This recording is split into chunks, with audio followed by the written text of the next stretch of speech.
Bien, estamos ya en Iquique Televisión con el diputado por el Distrito 2, don Matías Ramírez, quien amablemente está con nosotros. ¿Cómo está, diputado? Bienvenido.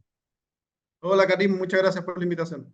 Diputado, lo primero, Trinidad Steinmetz, 53 años, en este minuto fiscal en Arica. Ella asume el 16 de febrero como fiscal regional en Tarapacá. ¿Quién es la persona que le parece esta designación? ¿Cómo lo ve? Bueno, este fue un proceso que en Iquique, o al menos para la región, fue bastante polémico, por decirlo a lo menos, en razón primero del proceso de selección que hubo en la Ilustrísima Corte de Apelaciones de Iquique, donde inicialmente la terna era encabezada por la ex Seremi y ex candidata al Consejo Constitucional Pilar Barrientos, militante de la Unión Demócrata Independiente. Y además estaba Trinidad Steiner y un tercer abogado que trabaja en la Fiscalía en la región metropolitana. Yo creo que primero hay que hacer esa crítica al proceso propiamente tal. Yo creo que habiendo buenos elementos a nivel regional que conocen Ujú. la realidad de la región, que es muy particular, considerando la situación de criminalidad, la situación de los homicidios, los crímenes fronterizos, los aduaneros que tenemos en zona franca, etcétera, creo que llama la atención que primero en la terna no hay ninguna persona de la región que Exacto. esté trabajando en el Ministerio Público. O sea, a eso me refiero, que tenga esa vinculación al trabajo policial. Y eso yo creo que no, al menos a mí me genera ruido y alguna alerta respecto a aquello. Y después que además se haya dado casi un voto político por una militante de un partido. Claro, en la actualidad hoy el fiscal nacional decide por Trinidad Steiner, que lleva ya bastante tiempo en Arica, pero sí deja una preocupación respecto a qué pasó con los cuadros a nivel local. Eduardo Ríos, que ya siendo jefe de la Fiscalía Local de Iquique durante largo tiempo, estaba Paula Arancibia, que es asesora de la Fiscalía Regional, y son dos elementos conocidos por la Corte y que en realidad ninguno recibió ningún voto. Entonces llama también la atención esa decisión. Ahora, respecto a Trinidad, yo creo que ojalá asuma con rapidez y en febrero poder conocer efectivamente cuáles van a ser sus lineamientos de trabajo, considerando que acá en la región hay cuestiones bastante marcadas vinculadas al aumento de los homicidios, al crimen organizado y también, por qué no decirlo, también a casos de corrupción que hasta la fecha han generado bastante bulla en nuestra región, como el caso Luminarias, que todavía está en un proceso Exacto. esperando el juicio, o el denominado caso Cajas de Alimentos, que también está en proceso investigativo. Ese proceso todavía está en investigación, sin embargo, entiendo que a finales de enero o a principios de febrero debiera haber algunos lineamientos nuevos en el tema, ¿no?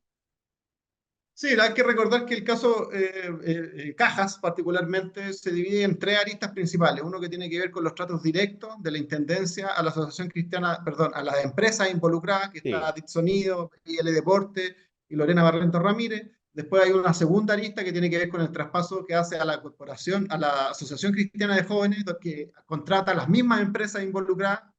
Y hay una tercera arista que es los municipios rurales del Tamarugal, que también se hace un traspaso directo y se contrata a las mismas empresas involucradas. Entonces, han habido dos actos principales en esta investigación. Uno que fue la formalización de Miguel Ángel Quesada, ya hace ya casi un año. La Ujú, segunda la vivimos en noviembre cuando se formaliza a Daniela Solari, que era ujú. parte del equipo directivo de la Intendencia Regional y actualmente consejera regional. Y esperamos ya una tercera etapa que debiese ser a finales de enero o febrero del 2024, cuando se cumpla el plazo de investigación de un año, porque existen diligencias pendientes, particularmente lo que tiene que ver con el cruce de información bancaria, la información respecto a dónde fueron a parar los dineros que pagó, en este caso, la Intendencia Regional.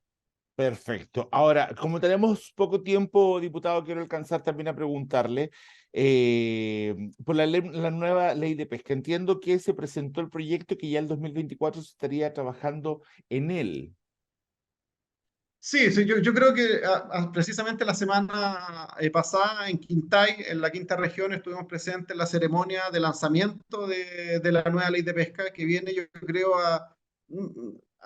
es el inicio del fin, podríamos decir, de lo que fue la ley Longueira, la ley corrupta del año Sí, 2012. sí. Y ya es ampliamente conocido por todos, todos sabemos que se dictó una ley en base al cohecho a los parlamentarios, que además dos parlamentarios condenados eran de nuestra región, que en el caso de la exdiputada Martí Sassi y el ex senador Jaime Orpiz, y yo creo que esto, la presentación de la nueva ley viene a marcar precisamente el fin de esa triste historia que significó la ley de pesca el año 2012. ¿Por qué? Porque va a permitir discutir de manera transparente y clara cuál es el futuro de la pesca artesanal en nuestro país, que fue la más golpeada con la ley del 2012, particularmente en la región de Tarapacá, donde se permitía a la industria perforar las millas que son exclusivas de la pesca artesanal. Vamos a poder, por ejemplo, hablar de las cuotas. Hay que recordar que en el caso de la anchoveta, que es un recurso muy rico que hay acá en la zona norte, el 95% de la anchoveta lo tiene la industria y solamente el 5% lo tiene la pesca artesanal. Ya, Bueno, todas esas injusticias yo creo que van a ser parte de la discusión de esta nueva ley de pesca, que además va a avanzar de manera paralela con el proyecto de nulidad de la ley de pesca del año 2012. anterior, sí, claro, claro. Entonces, y eso es súper importante porque va a permitir ahí modificar efectivamente lo que tiene que ver con las cuotas y no indemnizar en este caso a las industrias que pagaron coima y se vieron beneficiadas por la ley del 2012. Perfecto. Ahora, ¿qué está sucediendo con este tema del acuerdo Codelco-SQM que acaba de aparecer en la prensa y el presidente estaba muy contento respecto a que finalmente el litio y varias de las fórmulas en que se gana el dinero se quedarían en Chile, ya sea por un tema de impuesto como ya sea también por un tema de participación de las empresas justamente chilenas en esto y que finalmente termina siendo un acuerdo público-privado en que el Estado tiene el 50+1 de acciones. Yo creo que primero, como cuestión general, el Estado requería entrar al negocio del litio. Yo creo que es una Mm, cuestión que es clara y entendiendo cómo se está desarrollando a futuro la industria del litio, era indispensable que el Estado chileno tuviera un plan estratégico en esta materia. Yo ahora, respecto de cómo se dio efectivamente el acuerdo con SQM, yo soy bastante crítico. Yo creo ya, que SQM, no solamente por el origen de SQM, porque podríamos llegar hasta la dictadura civil militar cuando Ponce Lerú lo claro, compra a su suegro, en plena dictadura. ajá, Eh, pero yendo a la historia más reciente de nuestro país, SQM es una de las empresas que generó una de las crisis políticas más importantes en los últimos años, sí, financiando de manera transversal desde la UDI hasta el Partido Socialista, habiendo una serie de investigaciones que inclusive hubo acuerdos políticos por nombrar en su momento al fiscal Jorge Abbott para echarle tierra a las investigaciones, dividieron las investigaciones. Hasta hace poco, incluso la semana pasada, la ex abogada del Consejo de Defensa del Estado, María Inés Horvath, en una entrevista, ella dice que inclusive hubieron maniobras en ese entonces del fiscal Manuel Guerra para sacar al Consejo de Defensa del Estado como querellante en la causa contra SQM.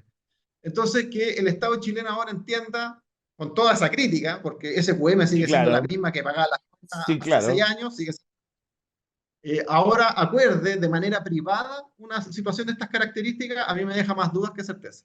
En el perfecto. sentido de que esto se tiene que generar de manera transparente. Yo lo que hubiese esperado es que, o sea, lo ideal para mí era que el Estado empezara con una empresa estatal la administración del litio, considerando que el Salar de Atacama en 2030 el contrato terminaba de SQM y quedaba libre para iniciar una explotación 100% estatal.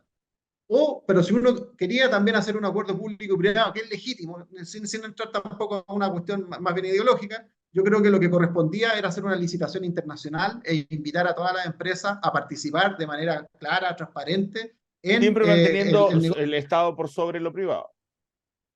Siempre en este caso teniendo el Estado una participación mayoritaria, porque tratándose de una industria estratégica, el Estado yo creo que sí necesita en este caso tener la dirección importante, pero se deja este acuerdo, que en realidad lo único que permite es que a partir del 2025 Chile pueda tener mayores ingresos respecto a las utilidades de las toneladas del litio que venda SQM.